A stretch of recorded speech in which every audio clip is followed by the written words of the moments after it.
Good evening. Hello? Is there anybody there?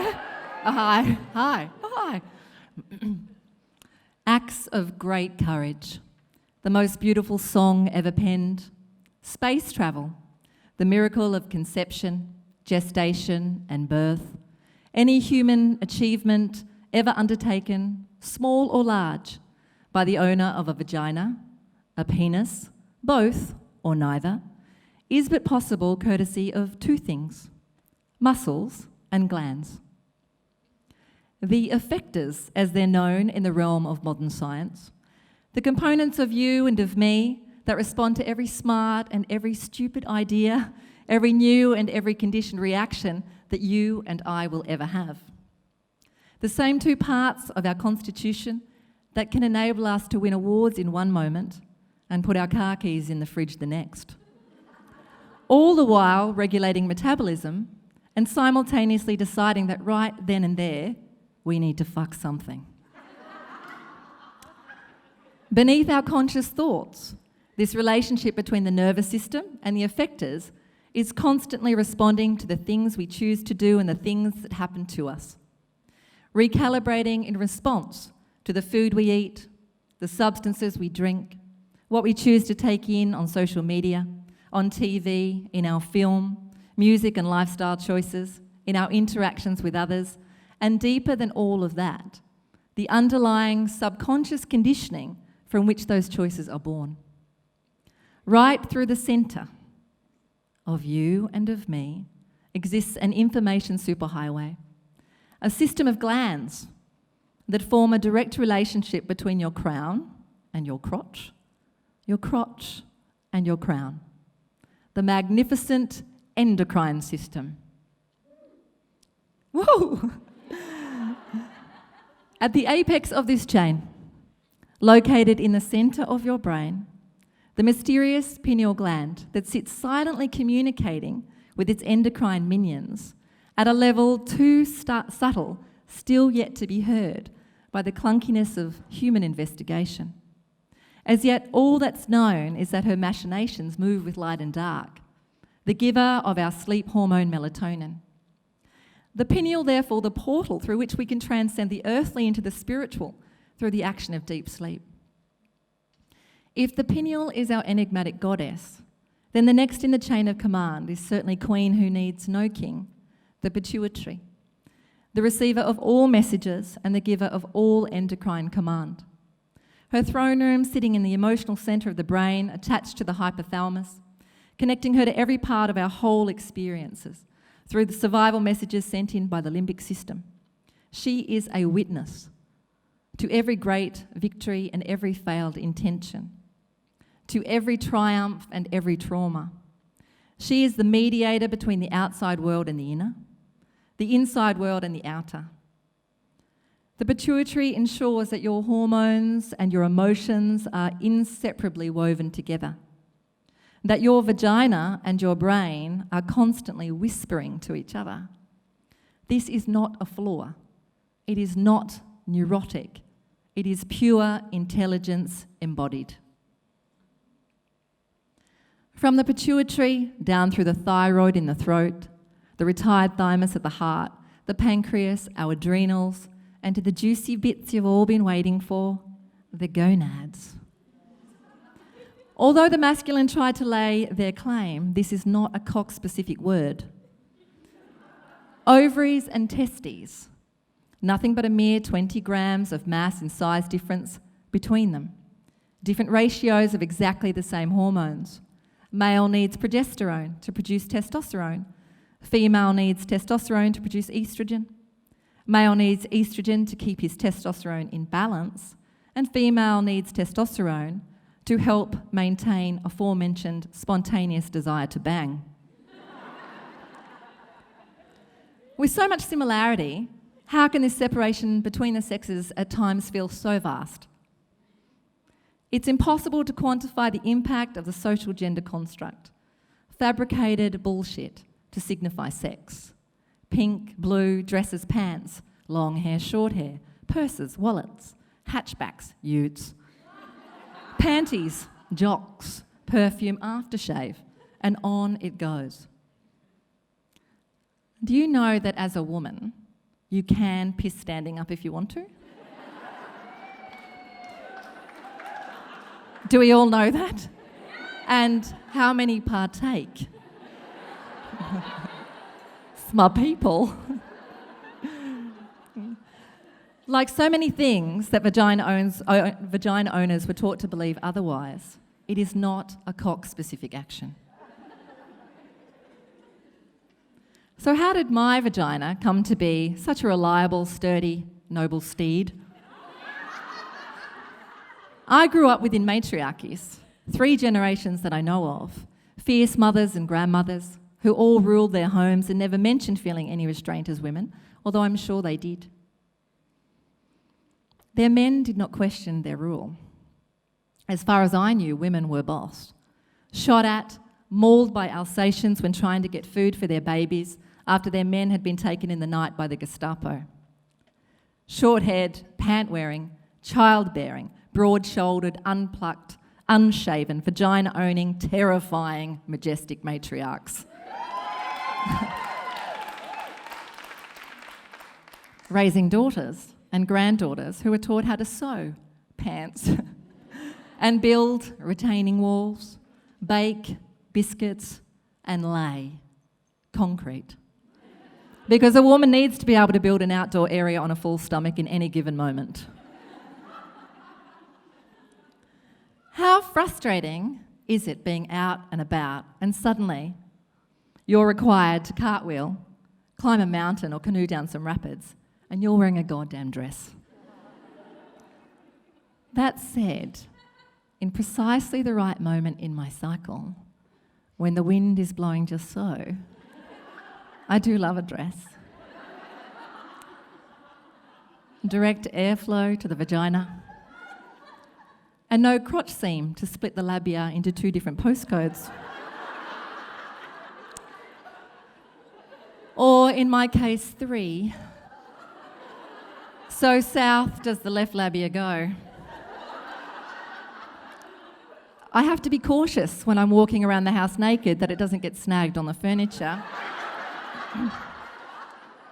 It looks very much how my mouth does following any anaesthetised dental work on the left side. A bit like Billy Idol with a beard. With a rebel yell, I cried more, more, more. I'm actually thinking of auditioning my vagina for The Voice. Zenith, would you? Where do you want to go? Get in there. Get right in there. A little closer.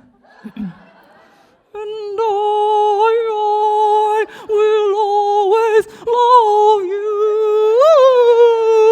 Will always love you.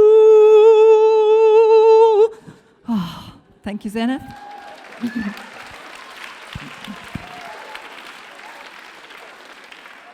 But I must apologise. I was lip-syncing.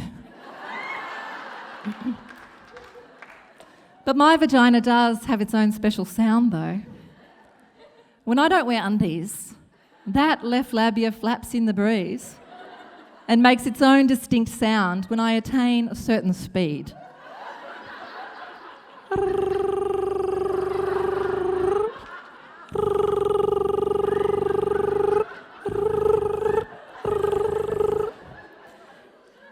It's a cross between a pussy purring and a spooky doke, which goes nicely with the soft whistling sound my well-utilised 3 times childbirthing vagina makes when the wind is up.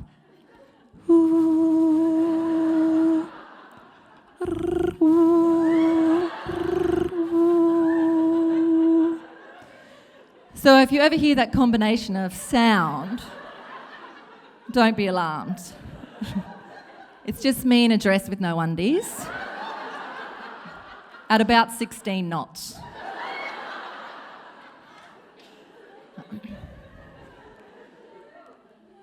And even though my vagina once looked like a pippy and now looks like a manta ray, You know what I've never pondered? Not once. Is my vagina good looking? What the fuck? That's like giving a shit what chocolate looks like. Who cares? It's magical. If you're lucky enough to have it offered to you, you just eat it.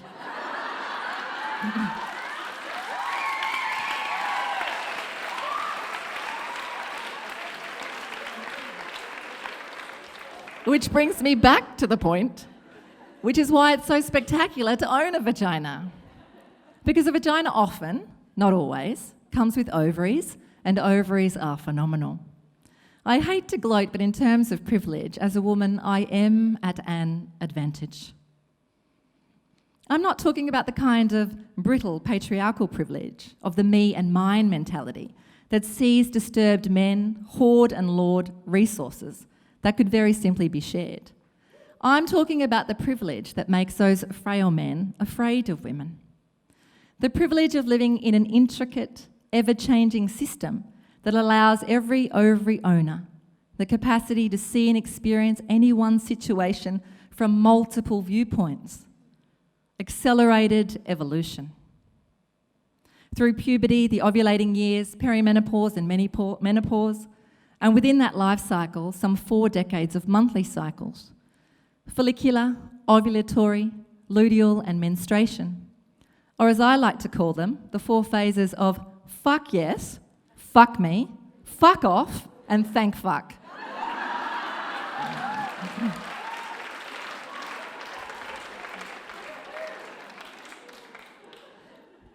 During the fuck yes phase, ovaries remind a woman who's tuning in that she's hotter than the apple in a freshly baked apple pie. They'll tell you that fuck yes, you are buying those short shorts. And next month at about the same time, the ovaries will tell you that fuck yes, you're wearing those shorts to the school drop-off because other mums and dads need to see this shit. The fluffy enthusiasm of estrogen putting the sparkly glitter filter over the world's suffering for a moment and telling us that, fuck yes, this is an adorable world into which to create a baby. Oh yeah, we've all been there, haven't we? 6 kids later. The fuck me phase is the fuck yes phase turned up a couple of fucks. It's when you turn into an octopussy, not just sexually, but cognitively, when you can come up with 8 different incredible ideas all at once. Initiate every single one of them simultaneously, juggle all the balls with grace, including the balls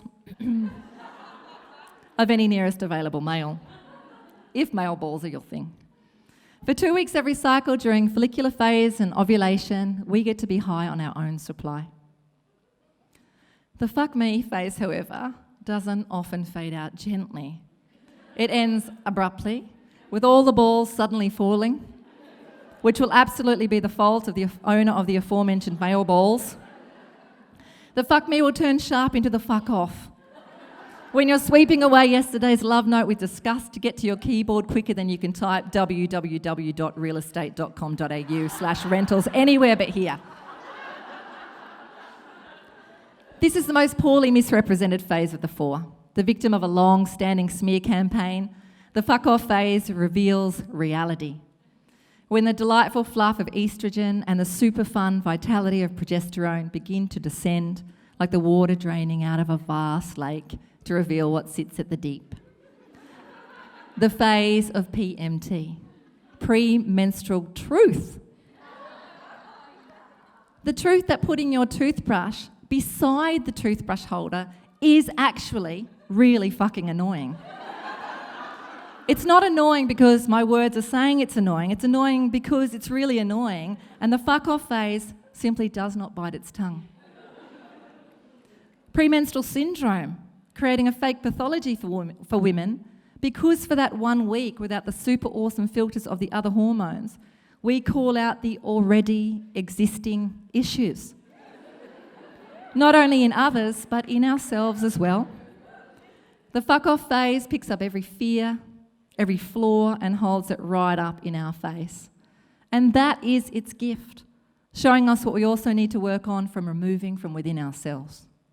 No shame, no judgment, the opportunity to simply see, because only when we can see can we evolve. It's important to mention that the fuck-off phase is also approximately 4 decades of monthly opportunity to prepare for the extended fuck-off phase, that is perimenopause, which takes place for approximately 1 to 10 years, somewhere between the ages of 40 and 60, and looks like whatever the fuck it pleases. But perimenopause is not pathological. It is not a disease. It is the natural process of combustion through which a woman with all of her life experiences transitions into her fullest being. Lastly, to round out this full-bodied spiritual process of constant opportunity of self-evolution, the thank fuck phase. That sweet moment of relief when you see the blood and you remember that your vagina and your amazing ovaries will soften you again, will hug you and give you full permission to not do anything you don't want to because your body is doing enough. You don't have to prove anything. You don't have to prove that whatever he can do, you can do bleeding. No. What you are doing underneath all the other amazing things in your life is that regardless of whether as an owner of ovaries you want children or don't, you are able or unable to conceive, you are wielding the glands of life itself. You are a ninja. You are a vagina ninja. You are a vaginja!